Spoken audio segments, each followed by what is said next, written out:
Né poussière, tu redeviendras poussière. Voici le sort accepté par tous les hommes. Pourtant, il existerait dans le monde des corps qui ne se décomposent pas, qui résistent au temps. Scientifiquement, aujourd'hui, à l'époque où on étudie le dossier, nous ne savons pas donner une explication scientifique. C'est quelque chose qui nous dépasse vraiment.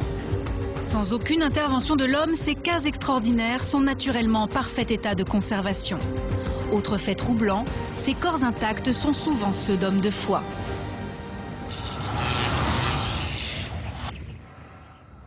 On part pour l'Italie maintenant, plus précisément à San Giovanni Rotondo dans les Pouilles, un petit village qui s'apprête à vivre des mois d'effervescence. Dès cet après-midi, les pèlerins pourront se recueillir devant la dépouille de Padre Pio. Le mois dernier, avec d'infimes précautions, le corps de Padre Pio a été exhumé du caveau dans lequel il reposait. Et là, en ouvrant le cercueil, les moines capucins ont cru à un nouveau miracle. Une grande partie de son corps s'est très bien conservée. Ses genoux, ses mains, ses ongles. Si Padre Pio le permet, c'est comme s'il était passé chez le manucure. Mars 2008, Padre Pio est déterré à l'occasion du 40e anniversaire de sa mort. Son corps est en parfait état.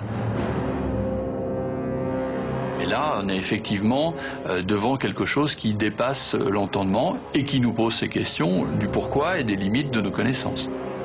La chose est insensée car Padre Pio est mort il y a 40 ans. La décomposition du corps est un phénomène qui commence immédiatement après le décès. La conservation du corps de Padre Pio est entièrement naturelle, ce qui surprend même les plus grands. Rien à voir avec d'autres grands personnages de l'histoire. Lénine, qui dans son mausolée avait quand même, avant d'être exposé, subi toute une série de soins très particuliers. Il y a eu par exemple l'extraction du cerveau, il y a eu formol qui a été injecté dans le corps pour arrêter tous les procédés de putréfaction. Pour Padre Pio, ces éléments-là, on ne les a pas, c'est une conservation naturelle, un corps qui est non corrompu. On a juste recouvert son visage d'un petit masque de cire, c'est tout. Parce que les vêtements s'étaient plus ou moins décomposés et le voile avait déteint sur le visage et laissé une marque brunâtre. Comment expliquer cette étrange conservation? Padre Pio est célèbre pour l'intensité de sa vie mystique. Et ce qui est incroyable, c'est que de son vivant, il a connu des phénomènes étranges et inexpliqués, comme ces plaies aux mains et aux pieds rappelant les stigmates du Christ. Joachim Boufflet est historien, il est missionné par le Vatican lors de certaines exhumations de corps intacts. C'est un moment à la fois d'émotion, bien sûr, mais en même temps un moment de grande paix parce qu'il n'y a absolument pas la peur ou l'angoisse que l'on ressent normalement en face d'un cadavre, en face de la mort. Encore plus surprenant, certaines exhumations s'accompagneraient de phénomènes extraordinaires.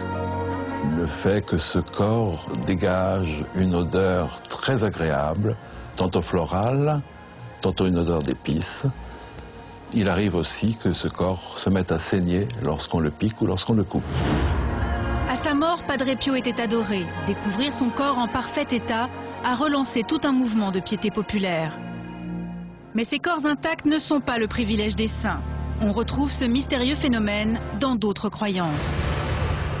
En 1927, un grand moine tibétain de l'est de la Sibérie, Itigilov, meurt d'une façon bien étrange.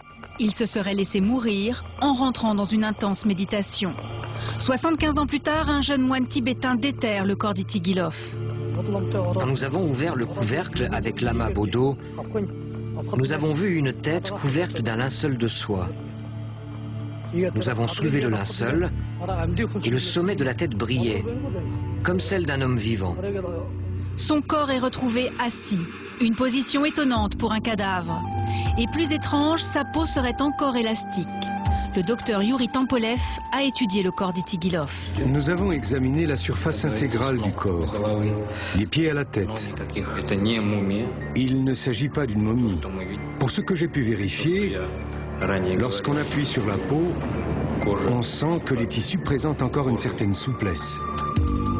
La tradition bouddhiste apporterait des réponses pour comprendre la conservation du corps d'Itigilov.